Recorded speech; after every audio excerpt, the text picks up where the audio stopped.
हरियाणा और जम्मू कश्मीर के रुझान जो है वो सामने आने शुरू हो चुके हैं। भारतीय जनता पार्टी हरियाणा में सरकार बनाती हुई नजर आ रही है। जम्मू कश्मीर में कोशिश लगातार जारी है। हमारे बीच कैबिनेट मंत्री ओपी चौधरी जी यहाँ मौजूद हैं।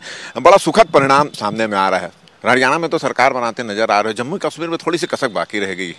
हरियाणा में 10 साल से सरकार है और राजनीति में एंटी इनकम्बेंसी की बात कही जाती है।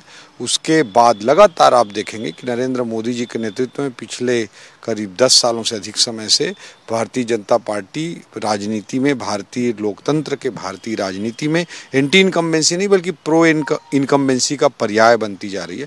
कांग्रेस की सरकारों को अपना माफिया राज चला करके 5 साल में बाहर होने से कोई नहीं रोक पाता है, जबकि भारतीय जनता पार्टी सुशासन के माध्यम से लोगों का दिल जीतती है। 10 साल तक सरकार में रहने के बाद इस तरह का परिणाम आना अत्यंत अच्छी बात है। लेकिन जो परिणाम आ रहे हैं, आने से पहले जिस तरह का कांग्रेस का बड़बोलापन होता है, कांग्रेस का अहंकार होता है, वो सर्वदा अनुचित है।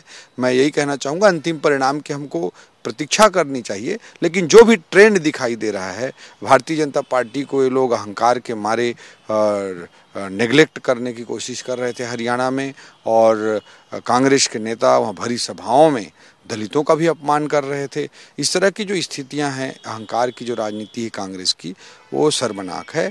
हमको विनम्रतापूर्वक हमेशा जनादेश को स्वीकार करना चाहिए और जनादेश आने के बाद ही अपना जो भी विचार है उसे स्पष्टता के साथ रखना चाहिए।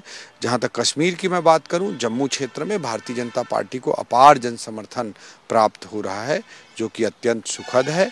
और निश्चित रूप से वैली में जानते हैं, कश्मीर घाटी क्षेत्र में अलग तरह की समस्याएं हैं, लेकिन इस बार लोगों ने बड़ा बढ़ चढ़ करके वोट दिया है। कश्मीर को बदल करके नरेंद्र मोदी जी, अमित शाह जी के नेतृत्व में कश्मीर ऐसा बदला है कि लाल चौक पर राहुल गांधी जी आइसक्रीम खाने के लिए जाते हैं। और जहाँ तक कश्मीर का जो भी रिजल्ट भारतीय जनता पार्टी के लिए तो अच्छा ही रिजल्ट कहूँगा मैं, अपेक्षित स्तर पर आ ही रहा है। अच्छा, ये रिजल्ट जो एक चीज मैं जरूर कहना चाहूँगा राजेश जी कि जम्मू का जीत पे उसका रिजल्ट है, उस पर उनको चिंतन करना चाहिए। नेशनल कॉन्फ्रेंस की सीटों को देकर खुशी मनाते रहे।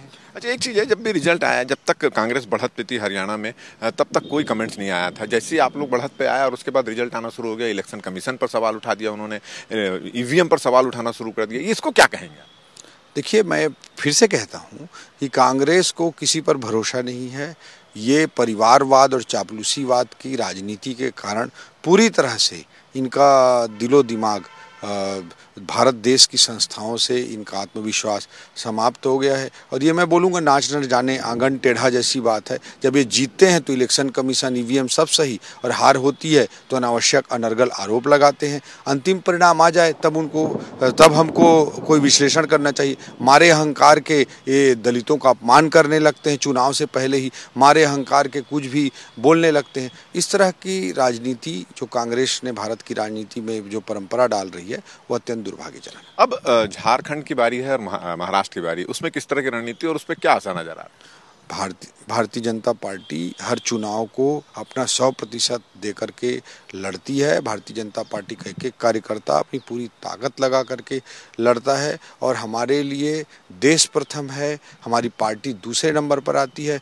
चुनाव में जो भी परिणाम आते हैं, जनादेश को हम स्वीकार करते हैं, लेकिन राष्ट्र निर्माण की प्रक्रिया भारतीय जनता पार्टी के पूरे परिश्रम के साथ लगातार चलती रहती है। सवाल आपने महाराष्ट्र और झारखंड का किया है। दोनों में भारतीय जनता पार्टी के कार्यकर्ता, भारतीय जनता पार्टी के नेतृत्व, हमारे नेताओं के मार्गदर्शन में बहुत शिद्दत के साथ जुटे हैं। झारखंड लगातार जा रहा हूं, और इस पूरे शिद्दत के साथ परिश्रम करते हुए जनादेश भी हम प्राप्त करेंगे। तो ये थे ओपी चौधरी, और इनका सीधा सीधा कहना है कि जिस तरह से हरियाणा में एंटी इनकम्बेंसी की बात कही जा रही थी, वो नजर नहीं है, और हरियाणा के लोगों ने एक बार फिर से भारतीय जनता पार्टी पर भरोसा जताया है। इसी तरह जम्मू कश्मीर के भी परिणाम जो आ रहे हैं, वो भी भारतीय जनता पार्टी के लिए एक अच्छा संकेत है। साथ ही साथ उन्होंने ये भी कहा है कि जो रुझान आ रहा है, उसके बाद कांग्रेस की जो प्रतिक्रिया आ रही है, वो उनकी खींच है। हमारी ये बातचीत अगर आपको अच्छी लगी तो ज़्यादा से ज़्यादा इसको शेयर करें, सब्सक्राइब करें, अपने सुझाव हमको देना ना भूलें, और मुझे और मेरे कैमरामैन दीपक को दे इजाज़त। नमस्कार।